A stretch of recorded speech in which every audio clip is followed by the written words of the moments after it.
जय श्रीमन्नारायण। जय जय श्रीमन्नारायण। श्रीमते रामानुजाय नमः। हरि ओम।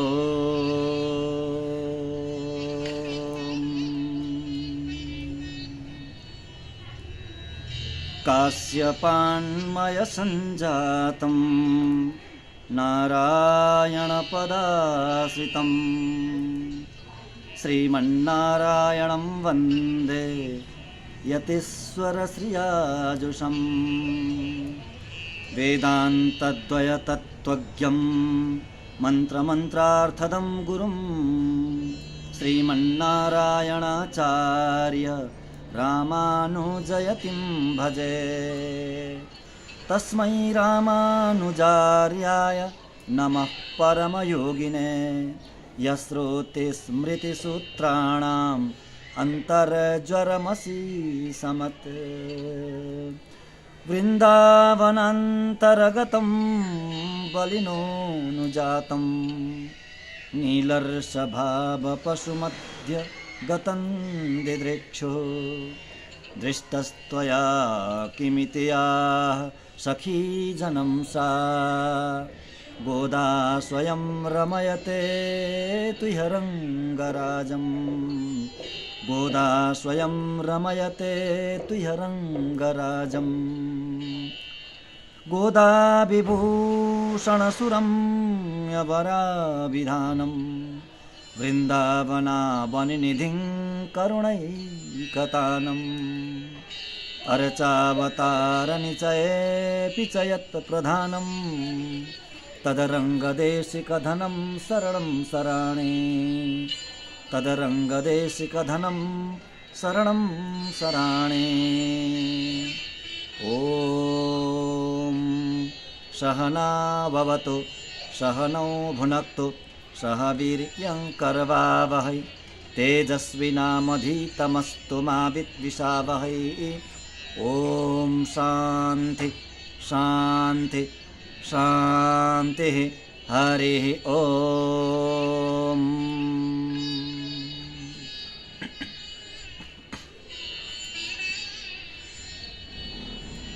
अखिल हेय प्रत्यनीक कल्याणैकतान श्वेतर समस्त वस्तु विलक्षण ज्ञानंदैक स्वरूप असंख्य कल्याण गुणगणौघ महारणव सत्य काम सत्य संकल्प सर्वाधार जगदाधार ममाधार सृष्टि स्थिति प्रलयकर्ता भक्तवांछा कल्पतरु शरणागत वत्सल भक्तवत्सल परब्रह्म परमात्मा श्रीपति भगवान श्री लक्ष्मी नारायण का असीम अनुकंपा द्वारा हामी अर्थपञ्चक को स्वाध्याय गर्दैछौं, जो समस्त शास्त्र को सारभूत ग्रन्थ हो। 5वटा विषय जान्नुपर्ने विषय नै त्यति हो। 4वटा विषय 5वटा विषय आफ्नो विषय ईश्वरको बारेमा, आफ्नो बारेमा, ईश्वरको बारेमा, ईश्वरले पाउने उपायको बारेमा, अनि पुरुषार्थको बारेमा, अनि त्यो पुरुषार्थलाई पाउन नदिने, ईश्वरलाई पाउन नदिने विरोधी तत्त्वहरूको बारेमा यति ज्ञान यति जाने त पर्याप्त भयो। के नै जान्नुपर्ने, अरू बाँकी नै के रहन्छ र जान्नको लागि। शास्त्रको सार पनि यति नै हो र तिनै चिजहरूको हामी चिन्तन मनन गर्दैछौँ। भगवानको असीम अनुकम्पाद्वारा हामी उपायमा छौँ। ईश्वरले पाउने उपायहरू, मोक्षका उपायहरू, उपाय भनेको मार्ग, साधन, हामीले यसको अर्थ बोध गरिसकेका छौँ।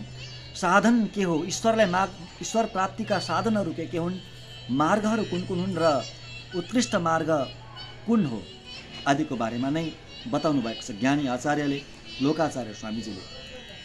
र चौथो उपाय, भगवत प्राप्तिको चौथो उपाय प्रपत्ति। हामी त्यहाँ छौँ। प्रपत्ति शरणागतिको नाम।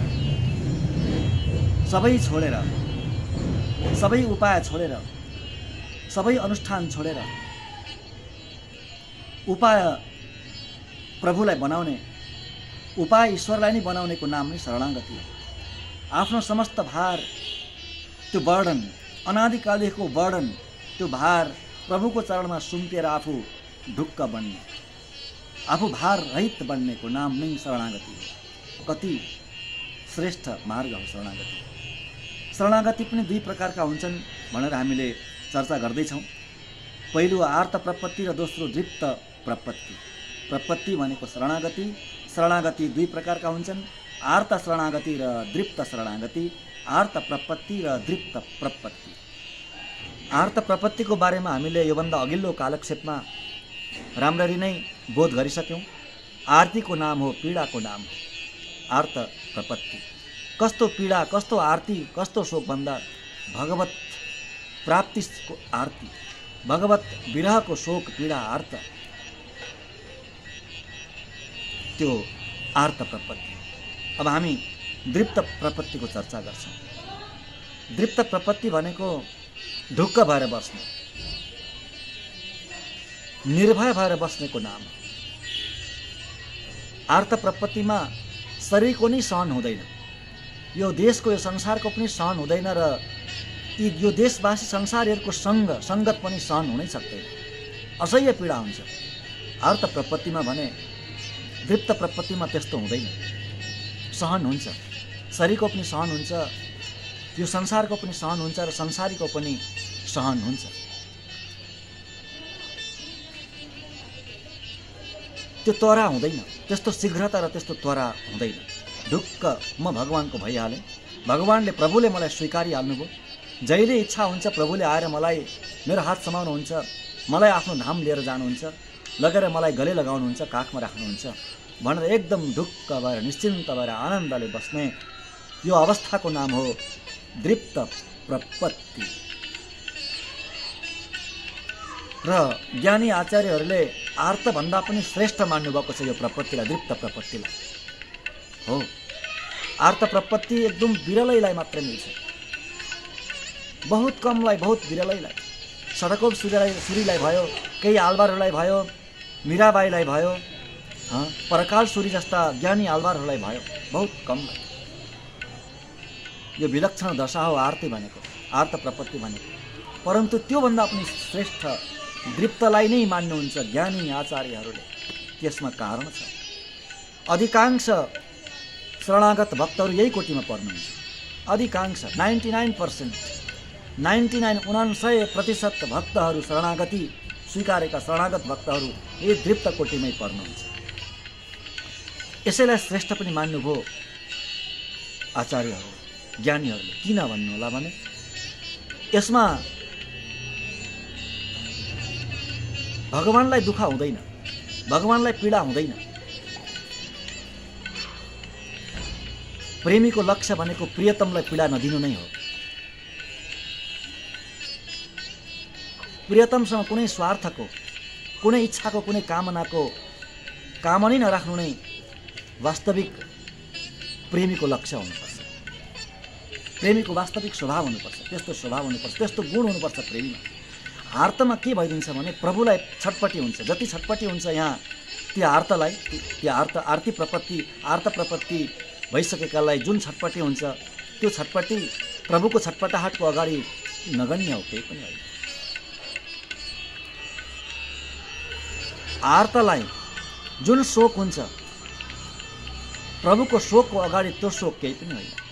प्रभुको दुःखको अगाडि आर्तको दुःख केही पनि होइन।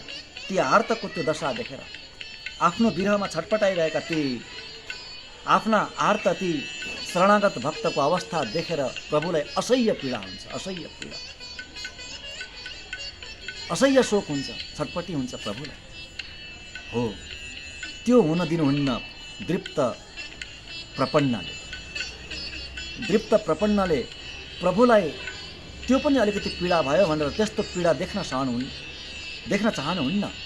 त्यसैले दृप्त प्रपत्तिलाई सर्वोत्कृष्ट प्रपत्ति भनेर मान्नुभयो, जहाँ आफ्नो प्रियतमलाई आनन्द होस्, प्रियतमलाई शोक नहोस्, प्रियतमलाई आरती नहोस्, पीडा नहोस्। दृप्त प्रपत्ति निर्भय भएर बस्ने, ढुक्क भएर बस्ने अवस्थाको नाम नै दृप्त प्रपत्तिको नाम। अब यहाँ लेख्नुहुन्छ, व्याख्या गर्दै लेख्नुहुन्छ लोकाचार्य स्वामीजी। दृप्त प्रपत्तिर्नाम शरीरान्तर प्राप्तौ स्वर्ग नरकानुभवेषु च विरक्ति भीत्युत्पत्त्या तन्निवृत्त्यर्थं भगवत प्राप्त्यर्थं च सदाचार्योपदेशक्रमेणोपाय स्वीकारं कृत्वा विपरीत प्रवृत्ति निवृत्तो वेदभीत वर्णाश्रमानुष्ठानं भगवत् कैङ्कर्यञ्च वाचिक मानसिक कायिकैः यथा बलम् अनुष्ठायेश्वरस्य शेषित्व नियन्त्रित्व स्वामित्व शरीरत्व व्यापकत्व धारकत्व रक्षकत्व भोक्तृत्व सर्वज्ञत्व सर्वशक्तित्व सर्वसम्पूर्णत्व अवाप्त समस्त कामत्व रूपाकारान् स्वस्य तच्छेषत्व नियाम्यत्व स्वत्व शरीरत्व व्याप्यत्व धार्यत्व रक्षत्व भोग्यत्व शक्तत्व पूर्णत्व रूपाकारांशानुसन्धाय निवर्तय दुःखं मा वा निवर्तकान्तर सद्भाववान् नास्मीति प्रकारेणोपाय विषय सर्वभारांश्च तद्विषय न्यस्य निर्भयता वर्तत इति। यसरी यसको परिभाषा दिँदै व्याख्या गर्नुभयो लोकाचार्य स्वामीजीले। हेर्नु, शरीरान्तर प्राप्तौ, ठिक छ यो शरीर त मिलिगयो, प्रारब्धले यो शरीर मिलिगयो। आनन्दको विषय यो छ कि यही शरीरमा अब प्रभुले स्वीकार्नुभयो, प्रपन्न बनाउनुभयो, शरीरले प्रभुले शरणागत बनाउनुभयो प्रभुले। यो चाहिँ सीमातीत आनन्दको विषय भयो। शरीर त मिल्यो, परन्तु अब अगाडिको शरीर प्राप्त गर्न चाहनुहुन्न कुनै पनि हालतमा। दृप्त प्रपन्नले, है, दृप्त कोटिका प्रपन्नहरूले अब अर्को शरीर प्राप्तौ, अर्को शरीर प्राप्तिमा अत्यन्तै विरक्त हुनुहुन्छ, अत्यन्तै घृणा गर्नुहुन्छ अब पाउने शरीरको लागि। कुनै हालतमा पनि अर्को शरीर प्राप्त गर्न चाहनुहुन्न। अनि स्वर्ग नरकानुभवेषु च विरक्ति, अनि स्वर्ग र नरक प्रति अत्यन्त विरक्ति हुनुहुन्छ, अति नै घृणा गर्नुहुन्छ। नरक त घृणाकै विषय हो। नरक जान को चाहन्छ र? नरकमा पीडा हुन्छ, नरकमा यातना हुन्छ, निन्दित हो नरक। परन्तु प्रपन्नको लागि स्वर्ग पनि नरक जस्तै हो, नरक तुल्य हो, नरक जस्तै घृणित हो स्वर्ग। स्वर्गबाट पनि अत्यन्त विरक्त हुनुहुन्छ भगवानका भक्तहरू, प्रपन्न वैष्णवहरू। नरक तुल्य नै हो स्वर्ग, दुईटै बन्धन हो। नरकमा दुःखको बन्धन हुन्छ, स्वर्गमा सुखको बन्धन हुन्छ। एउटा सुनको चेन साङ्लियो भने अर्को फलामको चेन फलामको साङ्लियो, बन्धन त बन्धनै हो। फलामको साङ्लीले बाँधेर राखे पनि बन्धन हो, सुनको साङ्लीले बाँधेर राखे पनि बन्धन बन्धनै हो। स्वर्ग भनेको सुनको साङ्लीले बाँधेर राखेको बन्धन जस्तो हो भने नरक भनेको फलामको साङ्लीले बाँधेको बन्धन जस्तो हो। यी दुवै स्वर्ग र नरकमा अत्यन्त विरक्त हुनुहुन्छ। त्यो विरक्ति भइसकेपछि, त्यो विरक्तिपना जागृत भइसकेपछि केमा? शरीर प्राप्तिमा, अर्को शरीर प्राप्तिमा, स्वर्ग नरक आदिमा संसार प्रति अत्यन्त विरक्तपना जागृत भइसकेपछि अब के गर्न चाहनुहुन्छ भन्दा तन्निवृत्त्यर्थम, त्यसलाई निवृत्ति गर्न चाहनुहुन्छ। फेरि यो शरीर कहिले पनि नमिलोस् भन्ने चाहनुहुन्छ। शरीर प्राप्तिमा परिपूर्ण निवृत्ति चाहनुहुन्छ। स्वर्ग नरकबाट पनि परिपूर्ण निवृत्ति चाहनुहुन्छ। निवृत्त्यर्थम अनि अर्को के चाहनुहुन्छ भन्दा भगवत प्राप्त्यर्थञ्च, अनि भगवत प्राप्ति चाहनुहुन्छ। बस अस्ति हामीले चर्चा गऱ्यौँ, भगवत प्राप्ति मात्रै मोक्ष होइन, संसार निवृत्ति हुनु मात्रै मोक्ष होइन, दुईटै हुनुपर्छ। भगवत प्राप्ति र संसार निवृत्ति, संसारको दुःख निवृत्ति।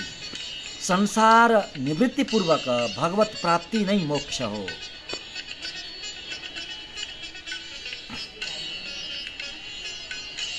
कैवल्य मोक्षमा संसार निवृत्ति हुन्छ, परन्तु भगवत प्राप्ति हुँदैन। त्यो मोक्षलाई मोक्षको कोटीमा राख्नु भएन आचार्यहरूले। भगवत प्राप्ति हुन्छ हामीलाई सुषुप्ति अवस्थामा हामी भगवानसँग पुगेका हुन्छौँ, प्रलय अवस्थामा हामी भगवानको पेटभित्र पुगिसकेका हुन्छौँ सबै जीवात्माहरू। परन्तु जब हामी त्यो सुषुप्तिबाट बाहिर जागृत अवस्थामा आउँछौँ, संसार छुटेकै हुँदैन, भगवत प्राप्ति भएकै हुँदैन। अनि जब प्रलय सकिन्छ, प्रलय सकेर सृष्टिको अवस्था आइसकेपछि प्रभुले आफूभित्र रहेका सबै ती आत्माहरूलाई बाहिर निकालिदिनुहुन्छ। आफ्नो प्रारब्ध अनुसार, आफ्नो कर्म अनुसार कहाँ कुन शरीर, कस्तो शरीर दिनुपर्ने हो त्यो दिएर भगवानले तत्तत ठाउँमा व्यवस्था गर्नुहुन्छ। भगवानको पेटभित्र गएर पनि हाम्रो मोक्ष भएन। भगवत प्राप्ति मात्रै मोक्ष होइन, संसार निवृत्तिपूर्वक भगवत प्राप्ति नै मोक्ष हो। त्यसैले के चाहनुहुन्छ त दीप्त प्रपन्नले भने शरीर अर्को शरीर प्राप्तिमा अत्यन्त विरक्त अनि स्वर्ग र नरक संसारमा पनि अत्यन्त विरक्त भएर त्यसको निवृत्तिको लागि र भगवत प्राप्तिको लागि, माने संसार निवृत्तिपूर्वक भगवत प्राप्तिको लागि सदाचार्यको सदुपदेश श्रवण गर्नुहुन्छ। किनभने आचार्यको सन्निधिमा त गइसक्नु भएको हुन्छ, उहाँ भगवानको बनिसक्नु भएको छ, उहाँ प्रपन्न बनिसक्नु भएको छ। अब नियमित रूपले सदाचार्यको उपदेश श्रवण गर्नुहुन्छ, कालक्षेप श्रवण गर्नुहुन्छ, सत्सङ्ग श्रवण गर्नुहुन्छ। अनि क्रमैले के हुन्छ भन्दा उपाय स्वीकारं कृत्वा उपायलाई स्वीकार गर्नुहुन्छ। उपाय भने के हो त भन्दा प्रपत्ति उपायलाई, प्रपत्ति भनेको यहाँ उपाय भगवान नै हुनुहुन्छ। प्रपत्तिमा यो शरणागतिमा उपाय भगवान नै हुनुहुन्छ। त्यसैले साध्योपाय र सिद्धोपायलाई स्वीकार गर्नुहुन्छ। सिद्धोपाय भनेको ईश्वर भगवान श्रीमन्नारायण, उहाँलाई स्वीकार गर्नुहुन्छ। स्वीकार गरिसकेपछि विपरीत प्रवृत्ति निवृत्त, विपरीत प्रवृत्तिबाट निवृत्ति हुनुहुन्छ। वा विपरीत प्रवृत्ति भनेको भगवानदेखि अलग, भगवानदेखि विपरीत संसारको प्रवृत्ति, संसारी प्रवृत्तिबाट बिल्कुल निवृत्त हुनुहुन्छ। भित्रबाट, अन्तरात्माबाट। यहाँ निवृत्ति हुनु भनेको कुनै कार्य गर्नै छोड्नु भनेको होइन। संसारमा बसेर संसारको कार्य कुनै केही पनि गर्न छोडेर जङ्गलतिर गएर बस्नु भनेको होइन। भित्रबाट, अन्तरात्माबाट सबै कार्य गरे पनि कर्म त गर्नै पर्छ। प्रारब्ध छ, शरीर मिलेको छ, यो शरीर रहउन्जेलसम्म, प्रारब्ध रहउन्जेलसम्म कर्म गर्नुपर्छ। परन्तु अगाडि बताउनुहुन्छ भित्रबाट विपरीत भनेको भगवानदेखि विपरीत इतर प्रवृत्तिमाबाट निवृत्ति भएर अनि कस्तो कर्म चाहिँ गर्नुहुन्छ? कर्म त गर्नुपर्छ। कस्तो कर्म गर्नुहुन्छ भन्दा वेदविहित वर्णाश्रमानुष्ठानम।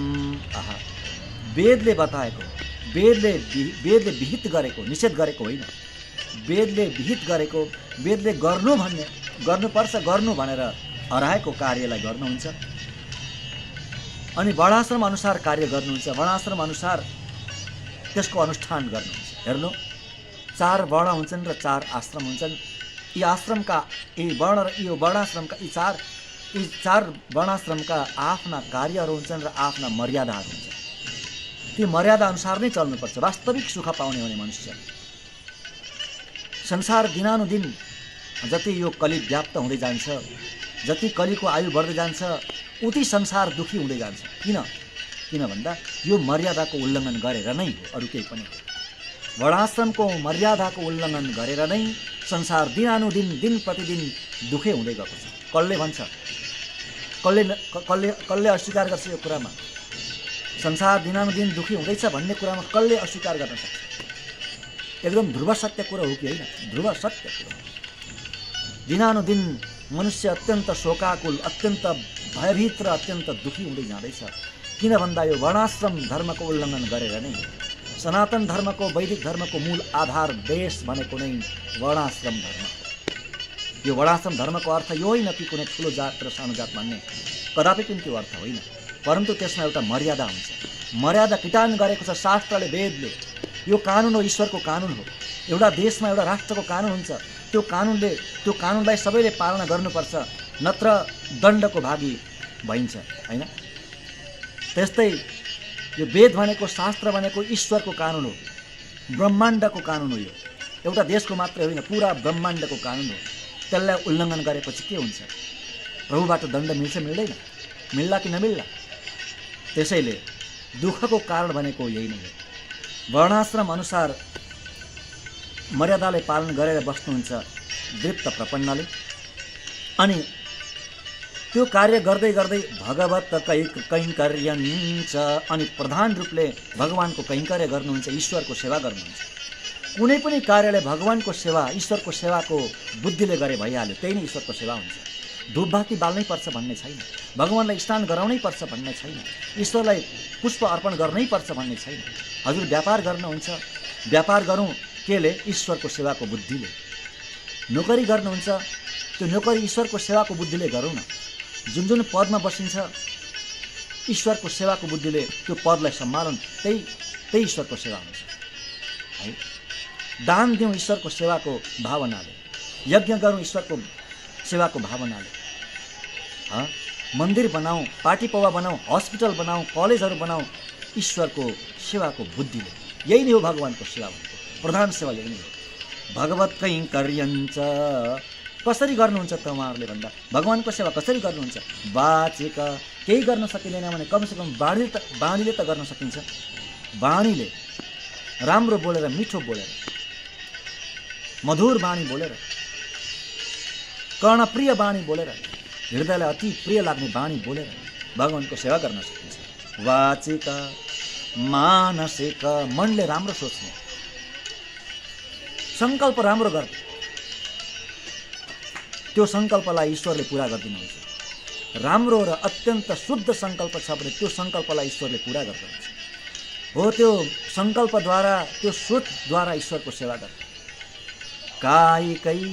कायिक भनेको शरीरले गर्न सक्ने सेवा शरीरले गर्ने, भगवानको सेवा सम्झेर। यसरी भगवानको सेवा गर्नुहुन्छ दृप्त प्रपन्नले, दृप्त कोटिका प्रपन्न। यसरी गर्दै रहनुहुन्छ, यसै गरेर समय बिताउँदै जानुहुन्छ। अनि यथा बलम यथा शक्ति है। फेरि यथाशक्ति, जति आफूसँग सामर्थ्य हुन्छ, जति शक्ति छ त्यो अनुसार गर्दै जाने, गर्दै गएर अनि ईश्वरलाई कसरी हेर्ने, ईश्वरको स्वरूपको ज्ञान कसरी गर्ने, ईश्वरलाई कस्तो बुद्धिले हेर्ने ईश्वरलाई। शेषित्व ईश्वर शेषी हुनुहुन्छ, स्वामी।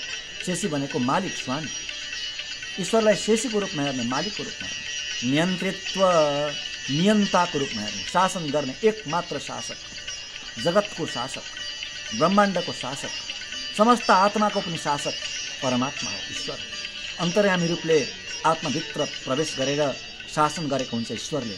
त्यसैले नियन्त्रित्व, नियन्ताको रूपमा, शासकको रूपमा ईश्वरलाई हेर्ने, मालिकको रूपमा हेर्ने, शासकको रूपमा हेर्ने, स्वामीको रूपमा हेर्ने। शरीरत्व बहुत महत्त्वपूर्ण विषय हो। शरीरत्व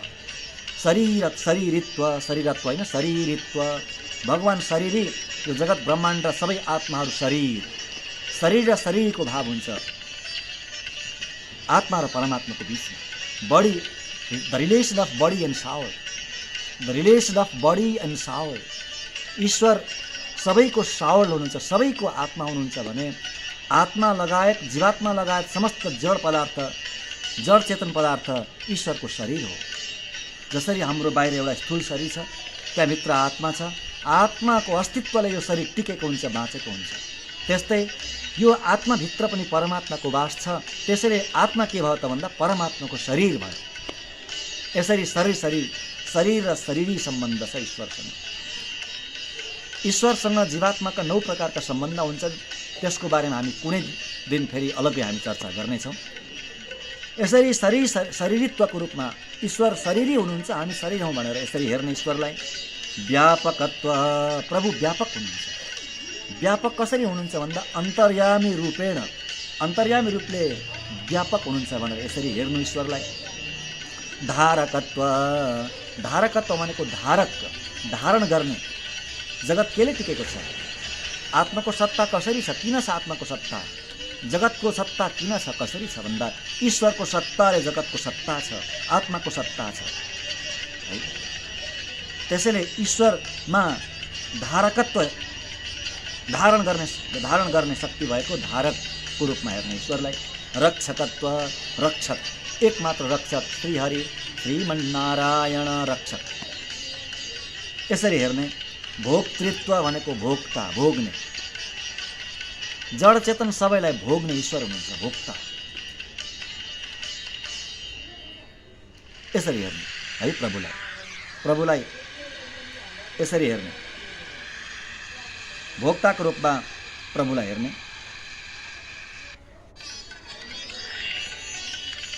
भोक्तृत्वको रूपमा। अनि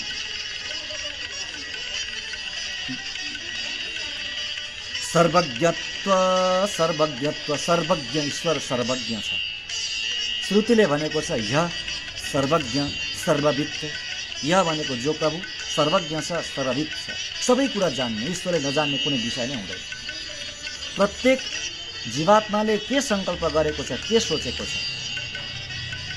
के विचार गर्छ, त्यसको साक्षी प्रभु हुनुहुन्छ, ईश्वर हुनुहुन्छ, त्यो जान्नुहुन्छ, सर्वज्ञ हुनुहुन्छ। त्यस्तो देख्ने प्रभुलाई सर्वज्ञत्व सर्वशक्तित्व सर्वशक्तिमान ईश्वर, सर्वसम्पूर्णत्व पूर्णमद पूर्णमिदं पूर्णात् पूर्णमुदच्यते। परिपूर्ण भनेको एउटा ईश्वर, बाँकी सब अपूर्ण, कोही पनि परिपूर्ण छैन, कोही पनि देवी देवता कोही पनि पूर्ण छैन, एउटा श्रीहरिलाई छोडेर। भगवान श्रीहरि नारायण मात्रै परिपूर्ण, सर्वसम्पूर्णत्व सर्वसम्पूर्णत्व यसरी हेर्ने। अनि अवाप्त समस्त काम स्वरूपाकारान्, अवाप्त समस्त काम, ईश्वरले नपाउने कुनै काम नै छैन, कुनै विषय नै छैन। ईश्वरले इच्छा गरोस् र कुनै पनि वस्तु इच्छा गरोस् र त्यो नपाओस्, त्यस्तो हुनै सक्दैन। ईश्वरले इच्छा गरेको सबै वस्तु ईश्वरलाई प्राप्त हुन्छ। अवाप्त समस्त काम भन्छन् त्यसलाई, त्यस्तो हुनुहुन्छ ईश्वर।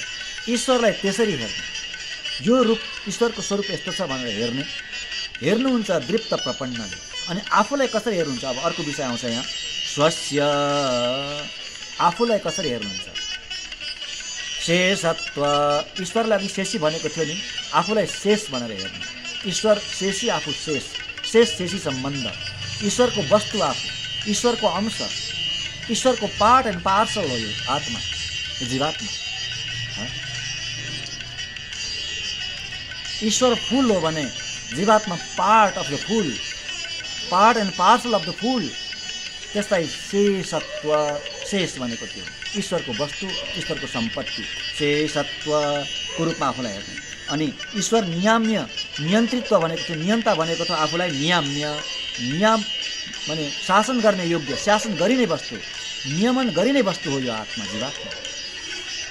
अनि त्यस्तै स्वत्व, ईश्वर स्वामी हुनुहुन्छ भने यो स्व हो, जीवात्मा आफू चाहिँ स्व भनेको ईश्वरको सम्पत्ति। शरीरत्व, ईश्वर शरीरी हुनुहुन्थ्यो भने, ईश्वर शरीरी हुनुहुन्छ भने आत्मा चाहिँ शरीर हो। त्यो आत्मा, किनभने त्यो आत्माभित्र प्रभु परमात्मा रूपले बास गर्नुहुन्छ, त्यसैले आत्मा परमात्माको शरीर भएन र। शरीरत्व, व्याप्यत्व, ईश्वर व्यापक, आफू व्याप्य, व्यापक भएर बस्ने। यो शरीरमा परमात्मा व्यापक भएर बस्नुभएको छ क्या, त्यसैले आत्मा त अणु छ, हृदयमा बसेको छ, सानो कति हो कति सानो, गोडामा छोएको थाहा हुन्छ, त्यो कसले थाहा पाएको, ईश्वरले थाहा पाएको, आत्माले थाहा पाएको। व्यापक भएर यसरी बस्नुभएको छ शरीरमा, व्याप्य अनि आफू व्याप्य, ईश्वर व्यापक, आफू व्याप्य। व्याप्यत्व, धार्यत्व, ईश्वर धारक हुनुहुन्थ्यो भने हामी सबै धार्य, धारण गरिने वस्तु।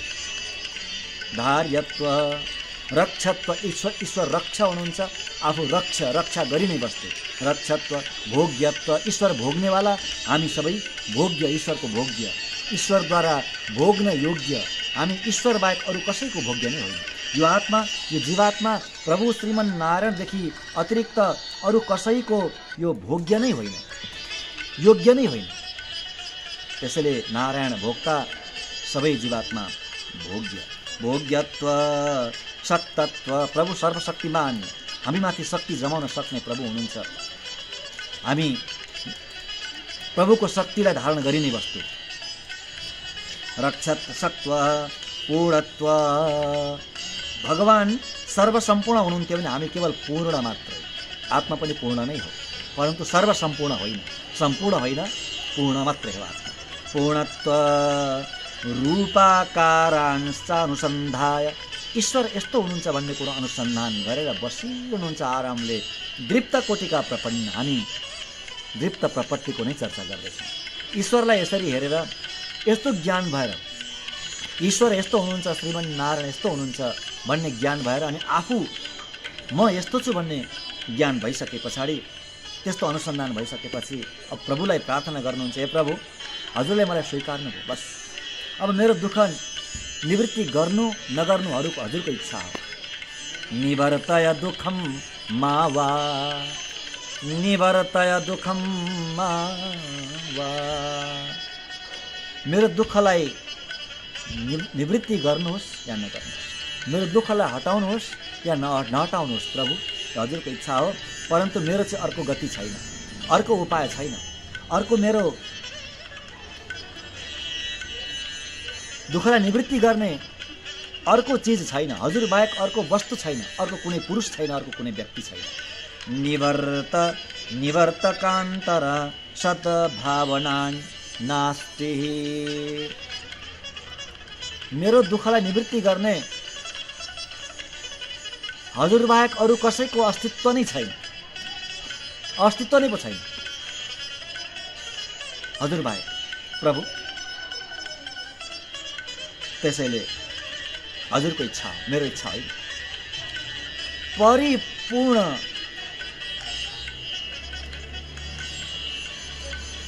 शरणागति, परिपूर्ण शरणागति। आफू होइन, म नै होइन प्रभु, केवल हजुर। म मेरै होइन, यो आत्मा छ नि यो मेरै होइन, केवल हजुर र हजुरको।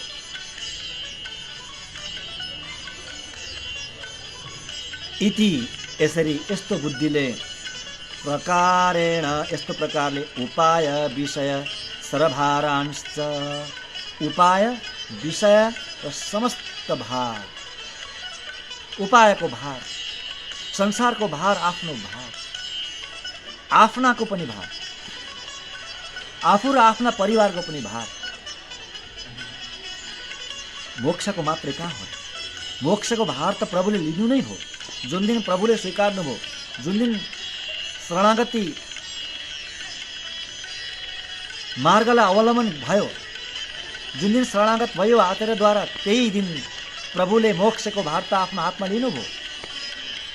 संसारी भार पनि, आफ्ना आफन्तहरूको भार पनि, संसार सम्बन्धी भार पनि प्रभुले आफ्नो शिरमा लिनुहुन्छ। त्यो शरणागति। सर्वभारांश तत् विषय न्यस्य, कति राम्रो लेख्नु भएको छ, तत् विषय न्यस्य, आफ्नो विषयको भार हैन, आफ्नो विषयको भार प्रभुको विषयमा सुम्पिदिनु, न्यस्य राखिदिनु, भार सुम्पेर निर्भयता वर्तत इति, निर्भय भएर, भयरहित भएर जहिलेसम्म प्रभुले राख्नुहुन्छ तहिलेसम्म संसारमा म रहन्छु भनेर आनन्दले बस्ने अवस्थाको नाम हो दृप्त शरणागति, दृप्त प्रपत्ति। वास्तवमा यसैमा सर्वाधिक आनन्द पनि छ। छटपटी पनि भएन, पीडा पनि भएन, शोक पनि भएन है, अनि प्रभुलाई दुःख पनि भएन, ईश्वरलाई चिन्ता पनि भएन। आर्तको लागि प्रभुलाई साह्रै चिन्ता हुन्छ, साह्रै। आफ्नो प्रियतमलाई चिन्ता नहोस्, त्यो नै सर्वोत्कृष्ट प्रेम हो, त्यो नै सर्वोत्कृष्ट प्रेमिका हो। त्यसैले दृप्त शरणागति, सर्वोत्कृष्ट शरणागति भनेर यसलाई स्वीकार्नु भएको छ पूर्वाचार्यहरूले, ज्ञानीहरूले। र हामीले पनि प्रपत्ति, दुई प्रकारका प्रपत्ति, आर्त र आज यो कालक्षेपमा दृप्त प्रपत्तिको हामीले चर्चा गऱ्यौँ। र अर्को कालक्षेपमा अन्तिम उपाय आचार्याभिमान, त्यसको बारेमा हामी चर्चा गरेछौँ। हस्त। जय जय श्रीमन्नारायण, जय।